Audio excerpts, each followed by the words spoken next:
নমস্কার, একটা মজার বিষয় তোমাদের সাথে শেয়ার করতে আসলাম। রাজ চক্রবর্তী কিন্তু খাদানকে ভয় পাচ্ছে, দেবদার এই কাজ যে আসছে সেটাকে নিয়ে যথেষ্ট চাপে রয়েছে। এটা কিন্তু আমি বানিয়ে বলছি না, একদম প্রমাণসহ বলছি যে একটা মানুষ কিভাবে বা কোন ভাবনা চিন্তা থেকে এরকম একটা অনলাইনে এসে এরকম একটা স্টেটমেন্ট দেয়, সেটা আবার ভিডিও করে, আবার সেই ভিডিওটা আবার পাবলিশও করে। যদিও বা সেই ভিডিওটার মধ্যে সার্কাজম আছে, তা সত্ত্বেও তার কথাবার্তা, বডি ল্যাঙ্গুয়েজ দেখে এমনভাবে প্রেজেন্ট করছে যে তার কোনো চিন্তাই নেই। এখনো সন্তান কিন্তু রিলিজ করেনি। সে বলছে যে আমি তো জানি আমি কি কাজ করছি। ঠিক আছে? বলছে ভালো ছবিও বানাবো, আবার প্রমোশনও করব। তা ভালো ছবি সেটা তোমার দিক থেকে মনে হচ্ছে বা আপনার দিক থেকে মনে হচ্ছে আপনি ভালো বানিয়েছেন। অবশ্যই ভালো বানিয়েছেন, সেটা নিয়ে কোনো ডাউট নেই। আপনি ভালো ভালো কাজ বানিয়েছেন আজ অব্দিও। আগে সিনেমাটা রিলিজ হতে দিন, সন্তানকে রিলিজ হতে দিন। কেন এই ধরনের কথাবার্তা বলছেন অনলাইন প্ল্যাটফর্মে এসে? এগুলো জাস্ট মূর্খামি না? তোমাদের অডিওটা শোনাচ্ছি।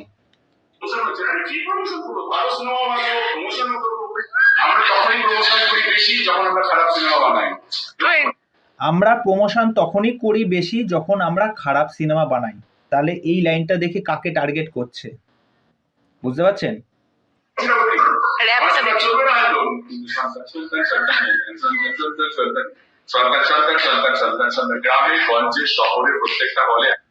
কি বোকা বোকা, মানে এসে র্যাপ সং করছে, মনে হয় শুভশ্রীর গলা পেছনে শোনা যাচ্ছে, সন্তান সন্তান সন্তান। এটা র্যাপ সং? মানে ঠিক আছে, এই আর কি ফাজলামি করো, সেটা অন্য জায়গায় দাও। তাই বলে এরকম সোশ্যাল মিডিয়া হ্যান্ডেলে এসে এরকম একটা সিনেমা নিয়ে ছ্যাবলামি করবে? কি ব্যাপার এগুলো?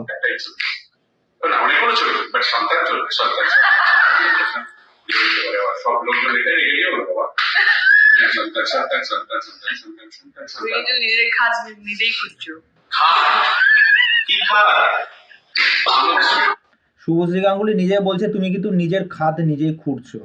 মানে শুভশ্রী গাঙ্গুলি হাড়ে হাড়ে জানে, মানে সে তো জানে দেব কি জিনিস। কিছু না হলেও তো তার সাথে সময় কাটিয়েছে গুরু, এটা তো বুঝতে হবে। হ্যাঁ, তুমি যতই লাফালাফি করো, শুভশ্রীর কথাটা ব্যাপক লেগেছে, শুভশ্রী তো জানে।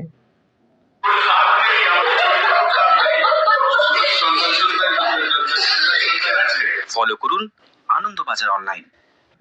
মানে এই স্টেটমেন্টগুলো না জাস্ট নেওয়া যায় না। আমার সবচেয়ে বেশি আমার এই ভিডিওটা দেখে রাগ উঠছে না কিন্তু, মানে যথেষ্ট করুণা হচ্ছে। মানে কি বলবো, মাথাটা এটা আপনারা দেখে কি বলবেন? যে তার একটা সিনেমা বেরোচ্ছে 20 তারিখ, সন্তান। দেবদারও একটা সিনেমা বেরোচ্ছে, খাদান।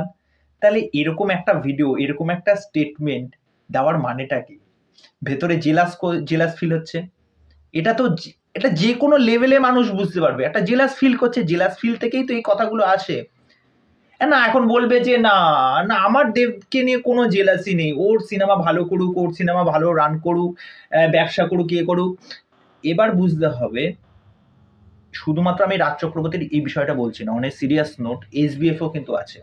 এবং এসবিএফ বরাবর যে বিষয়টা করে থাকে, এসবিএফ এর একটা নোংরা রাজনীতি থাকে। তো এবার সেই নোংরা রাজনীতিটা যদি এই সিনেমার ক্ষেত্রে হয় না, তাহলে এটা খুব খারাপ হয়ে যাবে। এই অবধি এটাকে মেনে নেওয়া যায় যে রাজদা এইটাকে নিয়ে হয়তো চাপে আছে, এইটা নিয়ে একটা সার্কাজম করছে, মজার ভিডিও, যাই হোক, এটা ছাড়ার কোনো মানেই ছিল না। ঠিক আছে, ছাড়ার কোনো মানেই ছিল না। আর এটা কোনো স্টেটমেন্ট? সিনেমা ভালো হয় সেই সিনেমার নাকি প্রমোশনের দরকার পড়ে না।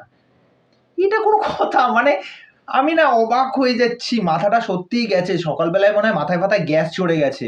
রাজদা ভালো করে খাওয়া দাওয়া করো, আমি জানি অনেক কষ্ট করে কাজ করছো, অনেক টেকনিশিয়ান নিয়ে কাজ করছো, খাওয়া দাওয়া হচ্ছে না, চোখের তলায় ডার্ক সার্কেল পড়ে গেছে হয়তো বা।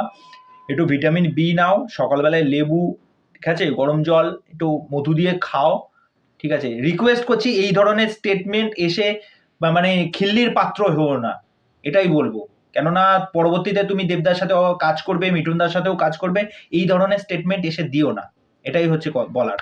তাই এই বিষয় নিয়ে তোমাদের কি মতামত সেটা অবশ্যই আমাকে কমেন্ট করে জানিও। তো চলো আজকের ভিডিও এখানে শেষ করছি, পরবর্তী ভিডিওতে আবার দেখা হচ্ছে। Bye, take care.